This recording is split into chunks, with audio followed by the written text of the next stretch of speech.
una familia genera un ingreso de 450 lucas, como son 100 y fracción, son como 411.000. Claro. Yo le preguntaría de este acuerdo económico a Hassan. Eso es lo que yo haría. Le preguntaría a Hassan Akram que sí, me gustaría preguntarle a él qué opina de este acuerdo económico. Estoy pero muy de acuerdo contigo, Daniel. Démosle la bienvenida a Hassan Akram, que ya está con nosotros en esta mañana de lunes para partir la semana con sus comentarios. Hola, Hassan, ¿cómo estás? Bienvenido. Hola. ¿Qué estamos? Aquí estamos. Estábamos todavía analizando... vivo a pesar de los mejores esfuerzos del gobierno. Qué bueno, Hassan, que está. No lo digo por ser una persona especial, sino que parece que este gobierno está dedicado a eliminar la mayor cantidad de habitantes de Chile posible. O sea, es legítimo, Hassan, que te declares como un sobreviviente, básicamente, ¿no? Exactamente, como todos estamos hasta ahora. Oye, tarde, eso, pero ¿qué te parece este nuevo programa que anunció Briones el fin de semana? Sí, en simple es un plan maravilloso, bien diseñado, con todo lo monto correcto, si lo hubieran planteado hace 3 meses o hace 4 meses. ¿Ya? A estas alturas hay un dicho en inglés que me frustra mucho, que no hay una traducción exacta al español, que hablan de lo que pasa cuando uno cierra la puerta al estable cuando ya se salió el caballo. Ya, por unos dichos así rurales. ¿Ya? Se fue. Como la necesidad de plantearnos 100 lucas. ¿Cómo en inglés? Por favor, ¿cómo en inglés? Shutting stable doors after horses have bolted. ¿Ya? Claro. Se cierra la puerta del estable porque ya se fue el caballo. Así como una medida muy buena mantener la puerta cerrada cuando no se escapó el maldito animal.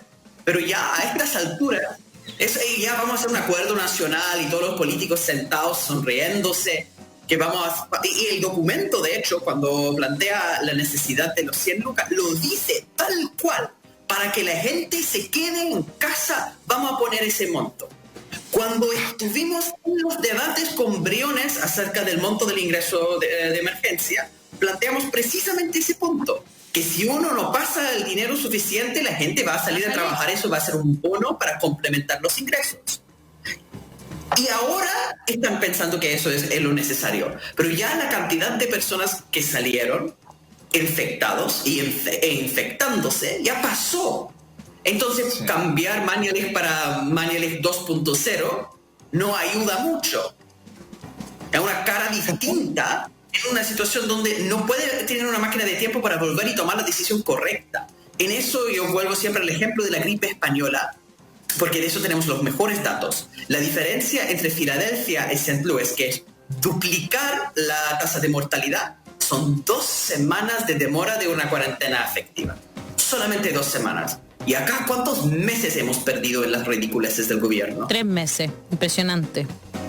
Hassan, yo quiero que tú puedas elaborar también sobre algo que te compete, pero en el fondo el gobierno se instaló en algún momento el dilema de que el gobierno no estaba reaccionando como se debía reaccionar respecto de la urgencia sanitaria, porque quería preservar la economía.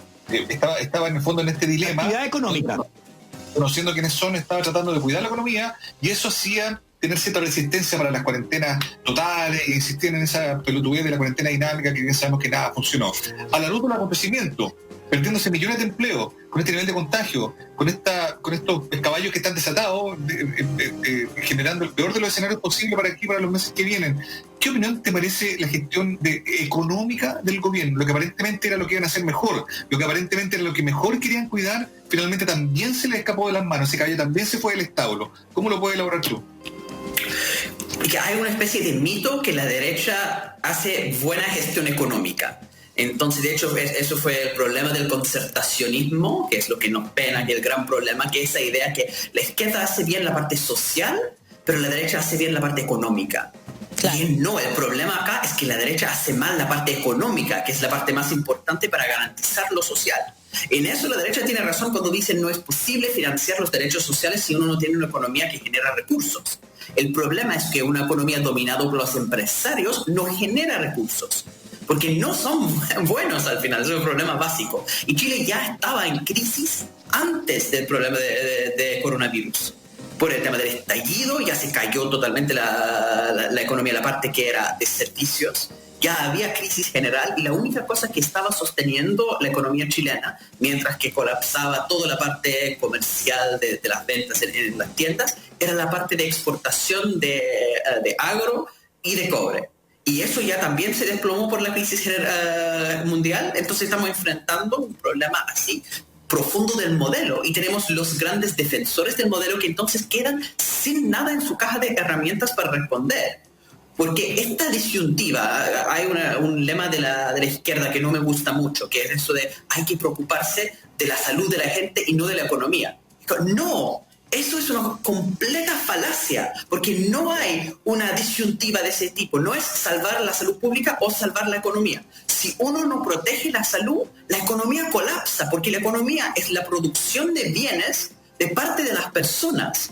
Y otra vez vuelvo a la gripe española, porque eso de que pasó después de la Primera Guerra Mundial, tenemos todos los datos. Y los países y las ciudades que protegían mejor de la salud pública, que tomaron esas decisiones costosas de cuarentenas generales, tuvieron menos reducciones en su crecimiento y se recuperaron más rápidamente después. Los que se demoraron y no tomaron lo que podría ser como una decisión amarga de tener que frenar la economía, pagar un costo de corto plazo un poco más alto, de hecho, por no pagar eso al tiro, pagaron entonces después mucho más. ¿Ya? Entonces lo que estamos viendo es que un gobierno que no tomó las decisiones correctas en el momento y por su cortoplacismo, que eso es el problema con una visión empresarial, que están obsesionados con resolver el problema de la coyuntura, de tratar de no endeudarse porque endeudarse se ve como algo feo, de no generar deudas que ellos después tendrían que pagar, en vez de entender lo largo plazo que es la transformación de la economía para hacerlo más sustentable. Y entonces sí, es una pésima gestión, precisamente porque se compró ese argumento sanitario de hacer lo mínimo posible en términos del costo económico. Y ahora vamos a ver los resultados de eso en términos netamente económicos. La economía chilena va a sufrir por el problema prolongado de la crisis sanitaria. Hassan, me encanta escucharte hablando sobre nuestra economía, pero también queríamos conversar contigo sobre lo que está pasando en Estados Unidos, ¿no es cierto? El viernes, un policía blanco que se llama Garrett Rolfe disparó y mató a Rayshard Brooks, un afroamericano de 27 años en el estacionamiento de un Wendy's. ¿Cómo podría terminar todo lo que está pasando en Estados Unidos afectando a este amigo de nuestro presidente, pues de Sebastián Piñera, Donald Trump? ¿Cómo podría llegar? Porque ahora vienen las elecciones, ¿no es cierto? En noviembre. En noviembre, claro. Sí, otra vez, tanto como en Chile, Trump y Piñera son los síntomas de un problema mucho más profundo que tiene que ver con el modelo en sí. Ya, por eso yo entiendo porque estamos todos hablando de la necesidad de acuerdos nacionales y cambios así como políticos, y es el mismo debate en Estados Unidos, donde la unidad nacional con la figura de Joe Biden, que es una figura bien cuestionable, pero es el líder del Partido Demócrata que ahora trata de responder a esta crisis, como que tratar de canalizar la rabia de la comunidad afroamericana y también de mucha de la gente aliada con ellos, que ya al final los blancos también están al final cansados de la violencia policial y también de las fuertes desigualdades del modelo. Y el Partido Demócrata trata de canalizar esa rabia. Pero no va a ser tan fácil, porque parte de la lógica del estallido estadounidense, similar al estallido chileno, es que la gente se ha cansado de los representantes de la clase política en general.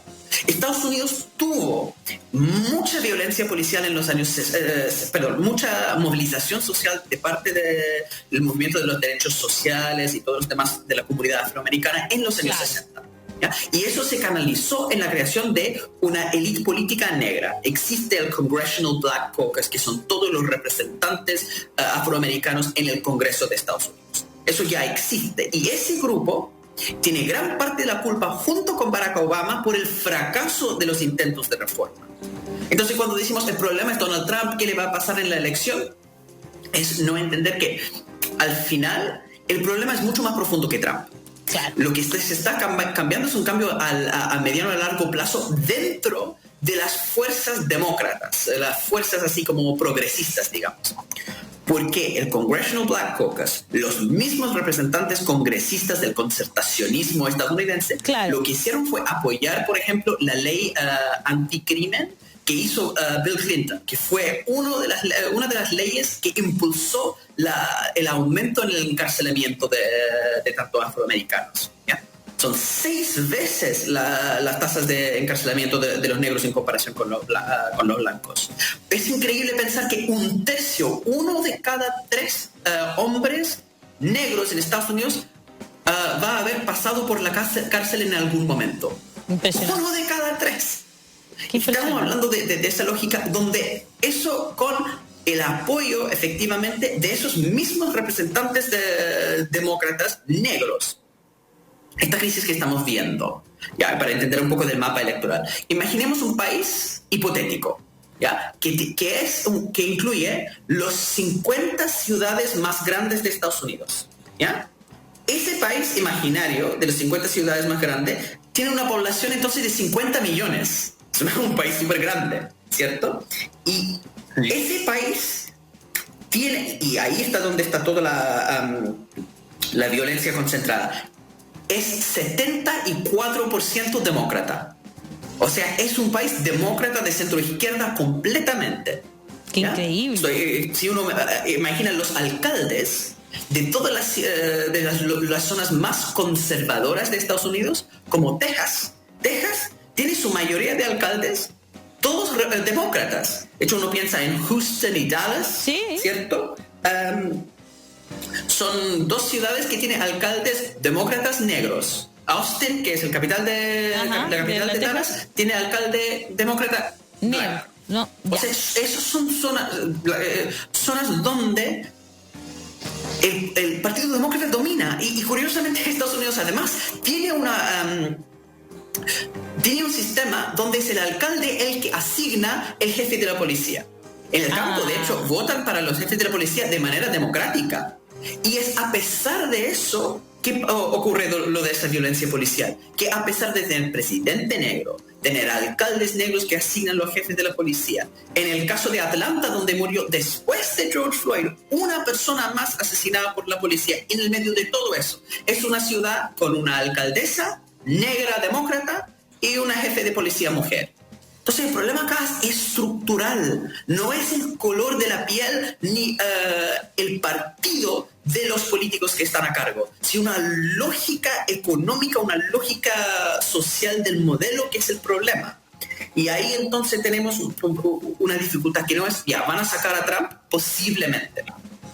El problema con eso es un tema de cálculo electoral, ¿ya? Porque si uno mira en la coalición republicana, un 81% de esa gente blanca.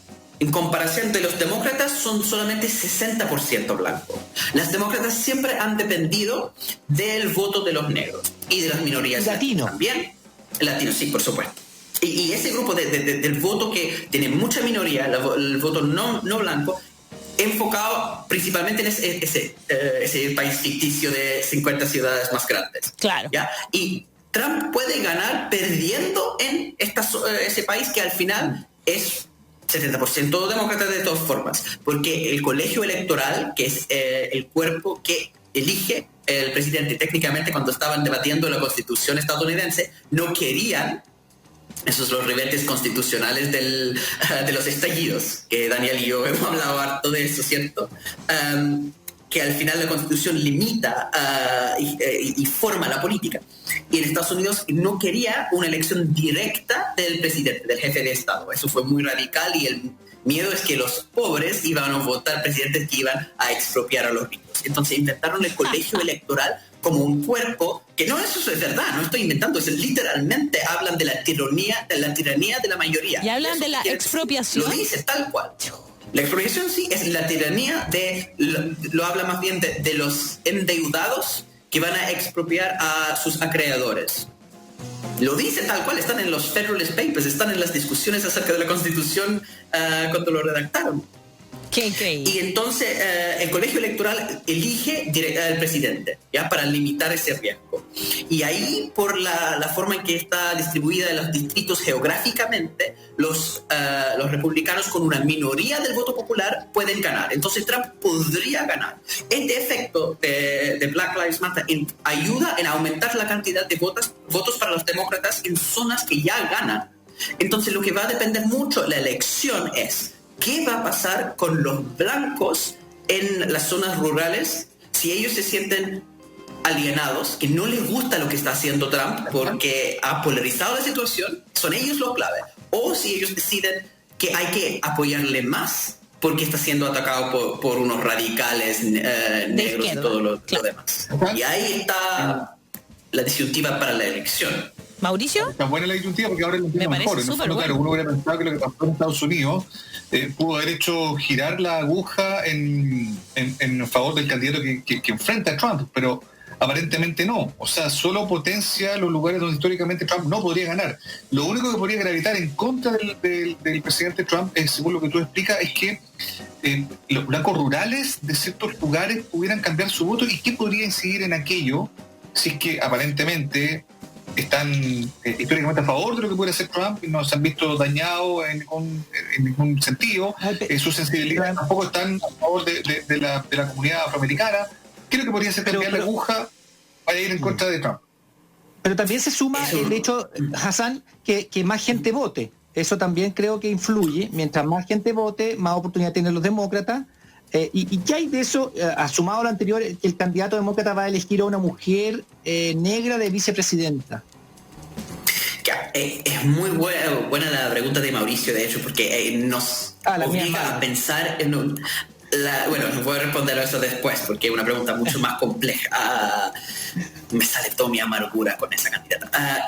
El tema con ese grupo, el voto rural, es bien interesante, porque Trump ganó en las zonas rurales y las zonas desindustrializadas de Estados Unidos, los que más sufrieron por la globalización, ¿cierto? Claro. Y esas zonas, el cinturón oxidado, el Rust Belt de Estados Unidos, en esa zona había mucha gente que votaba demócrata.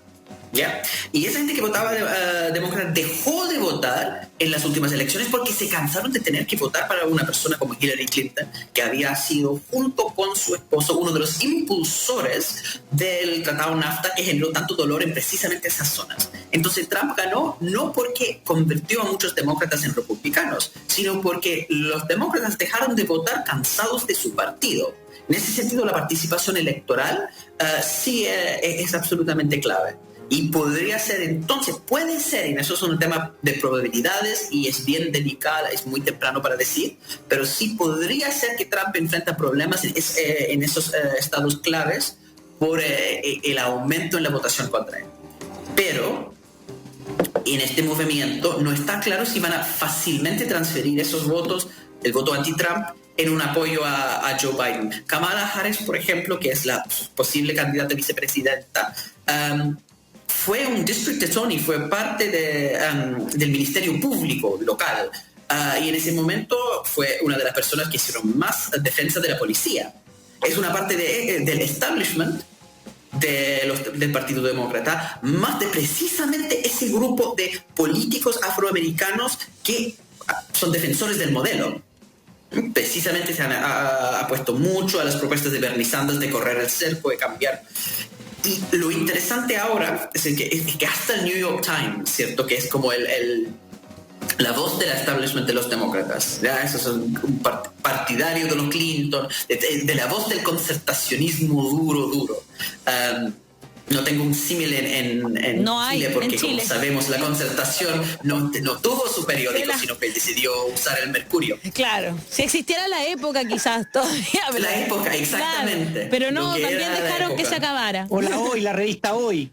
Que también en algún momento, claro. Sí. Bueno, el New York Times está en tan complicada situación financiera como estaban en su momento. Increíble que no se han quebrado. Bueno, esa voz del establishment demócrata, del concertacionismo estadounidense, ¿qué dice ahora? Que están dejando que académicos, expertos y activistas afroamericanos empiezan a escribir y criticar precisamente a esa élite o clase política negra.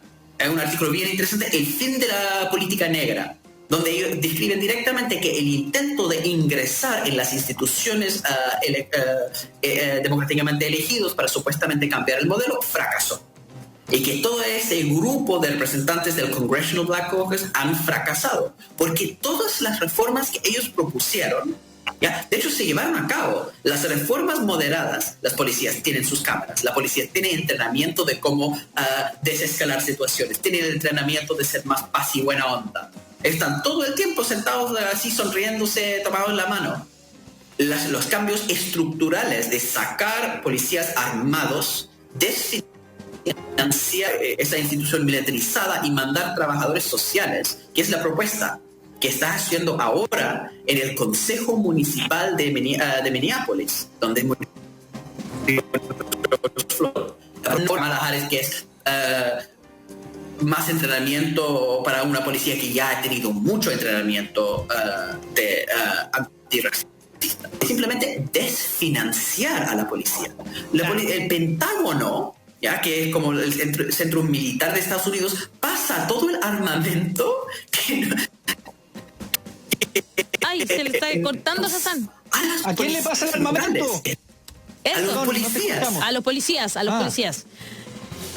Tenemos policías, por ejemplo, porque han dejado de contratar a trabajadores sociales, de trabajadores de la salud mental. Entonces, si hay una persona que está con problemas mentales y está gritando en la calle desnudo, en vez de poder llamar a una ambulancia, al servicio de salud mental, llaman a la policía que llegan con armas. Y si es una persona negra, aumenta el riesgo que la policía lo mate. Claro. En el caso de los colegios, los niños empiezan a pelear, hay un problema con cuchillos y todos los demás. En vez de tener intervención de profesores especializados, tienen policías. Hay colegios en Estados Unidos que tienen presencia de policías, y el Pentágono pasa armamento a los colegios. A los policías en los colegios le ofrecieron granadas. Son un chiste sobre en serio lo que estaban haciendo. Entonces, ¿qué propone? El Consejo Municipal de Minneapolis, con una mayoría, una supermayoría, que implica que el alcalde no puede vetar la propuesta. Desfinanciar a la policía, bajarles el presupuesto y ocupar los recursos para un grupo civil desarmado de intervención de emergencia. Ese tipo de propuesta es bien interesante en el contexto estadounidense, que incluso las mismas instituciones tipo militar han distanciado a Trump. Que el general, que es el comandante en jefe técnicamente en Estados Unidos, es el mismo presidente. Claro. Pero el chairman of the Joint Chief of Staff, que es el presidente del Estado Mayor en su conjunto, ¿ya? Que General Jeff Mine, él salió diciendo, pido perdón porque acompañé a Trump en esa salida para sacar una foto frente a la iglesia, y eso da para la idea que se está politizando las Fuerzas Armadas. Claro. Después sale el ex ministro de Defensa de Trump, ¿cierto? Que también es ex general, para decir que no está de acuerdo con lo que está haciendo Trump dividiendo a la gente. Increíble. Porque, ojo, que acá jamás pasaría las Fuerzas Armadas. Jamás las Fuerzas Armadas hablarían así como diciendo, oye, pucha, yo no fui, no sé, me imagino al general Rosas pidiendo disculpas por algo que pasó ahí en Plaza Dignidad. Jamás habría pasado eso, jamás. Porque aquí sí están ideologizados, sí pertenecen a un... No es lo mismo. Es completamente cierto eso. Ahora es distinto porque Rosas es general de carabineros. Sí. Y que hay que entender que en el caso estadounidense hay una diferencia muy fuerte entre los policías y los militares. Claro. Los militares están sobre representados en las Fuerzas Armadas. Históricamente, pasó también en Chile antes, que las Fuerzas Armadas fueron una forma de movilidad social, que los negros tenían cerrados muchas otras carreras, pero podían ingresar en el ejército, y de ahí se pudieron llegar a ser oficiales. De hecho, en este momento el general en jefe de la Fuerza Aérea estadounidense es un hombre negro, que de hecho ha hablado directamente de su experiencia de racismo y todos los demás.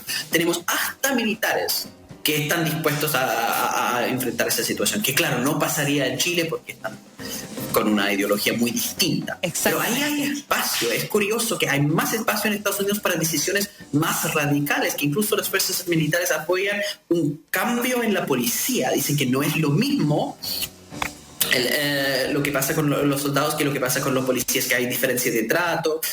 De hecho, hay ejemplos de personas que pelearon en Irak, afroamericanos, soldados, que vuelven vestidos de civil en Estados Unidos y la policía los dispara y los mata.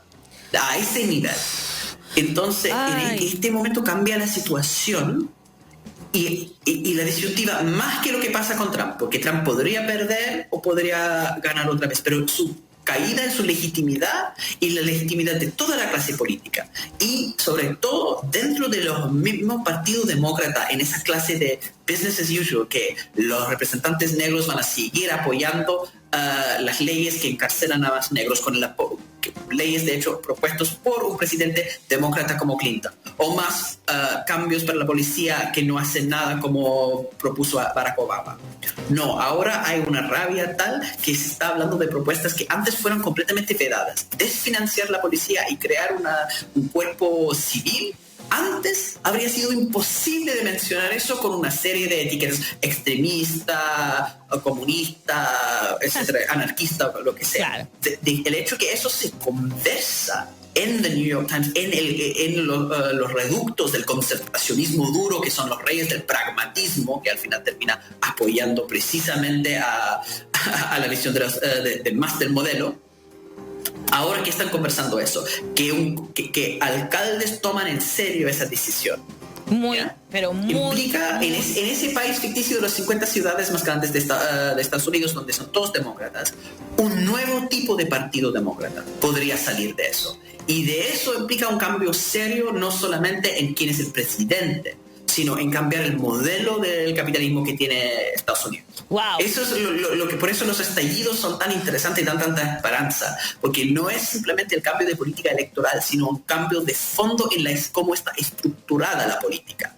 Y ojalá que eso no se olvide en Chile también, porque es precisamente la esperanza que tenemos, que se daba con el estallido acá. Y la seguimos manteniendo. Hassan Akram, como siempre, brillante, fantástico escucharte, nos encanta, hemos entendido algo que de verdad que no nos había quedado muy claro, pero después de escucharte a ti vamos entendiendo muchísimo mejor, porque es bien difícil entender esas elecciones en Estados Unidos. Aquí es tan distinto que nos costaba un poco, al menos a mí, me pasa que todavía me cuesta a veces entender eso. Hassan, muchas gracias por estar con nosotros hoy día en La Voz de los que Sobran, y este análisis maravilloso que hiciste. Oye, a desfinanciar los carabineros. Eso. A desfinanciar, tranquilidad, si no, pues sí, Hassan tiene sus salidas, pero nunca tanto, jamás diría matar, como se le ocurre, no. Desfinanciar. Claro. O financiarlo de otra forma y con otro impulso y con otro, claro. Exactamente. Tiene que ir tener una policía civil desarmada. Sí, increíble eso, ¿ah? Como los ingleses. Claro. Exactamente.